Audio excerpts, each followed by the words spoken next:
So I don't know if this lady's video ever came across y'all's For You page, but she had got on TikTok asking the married people that follow her how they got their partner to see the value in marrying them. She's in a relationship with a man who apparently does not see the value in making her his wife. She wanted to know how or what she could say or do to get him to see the value in them eventually getting married. And I'm going to respond to this video, and I would love to tell you about my marriage and my husband and how amazing he is and how he goes out of his way to make every special occasion special, and he celebrates every holiday, and he doesn't come up with excuses as to why Valentine's Day is stupid or why he shouldn't have to buy flowers, and how he's the best man in the world that I've ever met, right? I could tell you all the romantic things and it would be very valid and very sweet. But I would rather tell you about my mom because I think it'll have a more lasting impact. I would describe my mom as a woman who had a deep desperation to be loved. I would go as far as to say that her desperation to be loved and cherished and valued was literally woven into the fabric of who she was as a human being. And I spent my entire life, my entire childhood, my entire adolescence, all of my teen years, all of my early adulthood, watching my mom sit around and try to convince the men that she was with to see the value in being with her. I sat around watching her beg them to love her, beg them to respect her, beg them to value her, and it never happened. Because you see, there is no issue with having a desire to be loved, but there is an issue with having a desperation to be loved, because nothing good comes out of being desperate. I watched my mom forgive my dad for every single affair he had throughout the course of their marriage. I watched my mom get in relationship with boyfriend after boyfriend after boyfriend. I watched her beg the first boyfriend to see value in being loyal to her. I saw her beg the second boyfriend to see value in speaking to her like a human being. And I saw her beg the third one to not beat her in the face and knock her teeth out.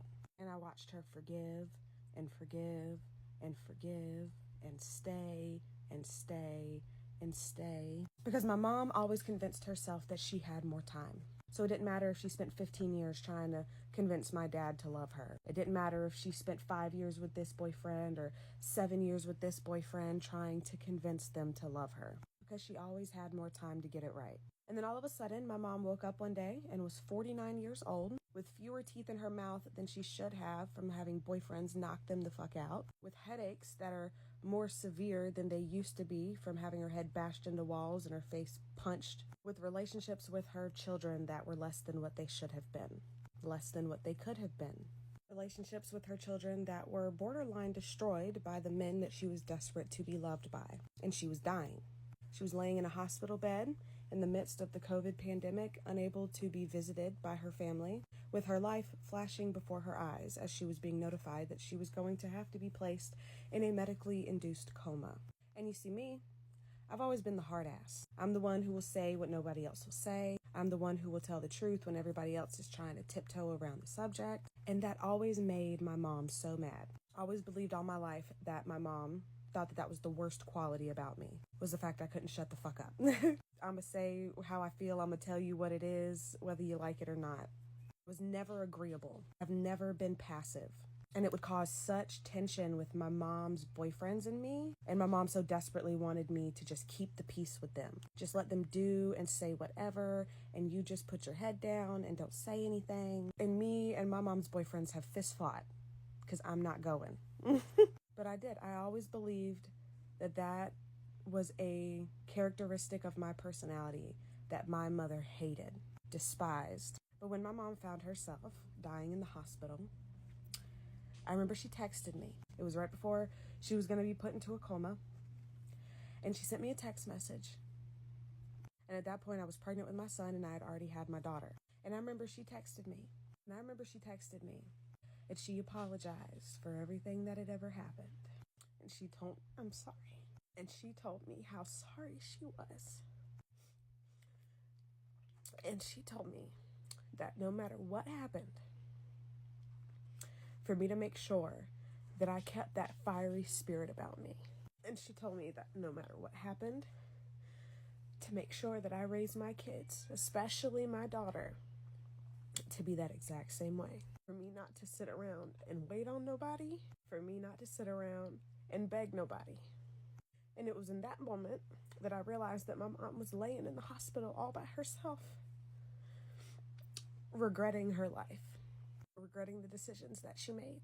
Because not one of those men was anywhere to be found when it came down to it, because they didn't value her. Her being a good woman to them didn't get them to see it. Her begging and crying didn't get them to see it. And ultimately, her dying didn't get them to see it either. I remember I hadn't talked to my dad in years, and he called out of nowhere after my mom had died, like months after my mom died. And he was just trying to have conversation as if nothing happened. How you been, girl? How's married life? I heard you having another baby. This man hadn't talked to me in like 7 years at that point. And I'm like, yeah, I'm doing all right. It's just been kind of hard. And he's like, what's been hard? What's the matter? So at that point, I'm just thinking he's out the loop, right? I'm like, well, mama died. That man said, oh yeah, I heard about that. Other than that, how you been? And it was in that moment that I realized that my dad not only didn't value my mother as a wife or didn't value my mother's feelings, he just didn't value my mom's life in general. The man spent over 15 years with her, and her existence in his life was summed up to nothing more than, oh yeah, I heard she died. Besides that, you'll never get a man that does not value you to value you. You might start acting better for a little while if he thinks you're going to leave, but he'll never value you. So what you do is you move on. You cry about it, you scream about it, you eat an entire tub of Bluebell ice cream over it, and you tell yourself you'll never move on, and then you do. Because the only thing worse than wasting 10 years with somebody who you come to realize doesn't value you is choosing to waste another 20 because you're too scared to start over. And I hope and pray that your situation is not nearly as extreme or abusive as my mom's was. But also, never believe that it couldn't be you. Because my mom, too, started out as nothing more than a young woman who was sitting around wondering what she could do and what she could say to get the first man that she had ever been with to see value in being with her. And it only got worse from there. A man worth marrying will see the value in marrying you all on his own. Not to mention the fact that my mom was a married woman 2 different times. Not all rings are bought with love. And somebody finally being coerced into buying you a ring does not mean that they have magically woken up one day and found the value in being with you. Most of the time, they're just trying to get you to shut up. You don't want a shut up ring. And my mama wouldn't want you to want one either. So my advice is to dump his ass. It'll be sad, but it'll get better before you're married. Promise.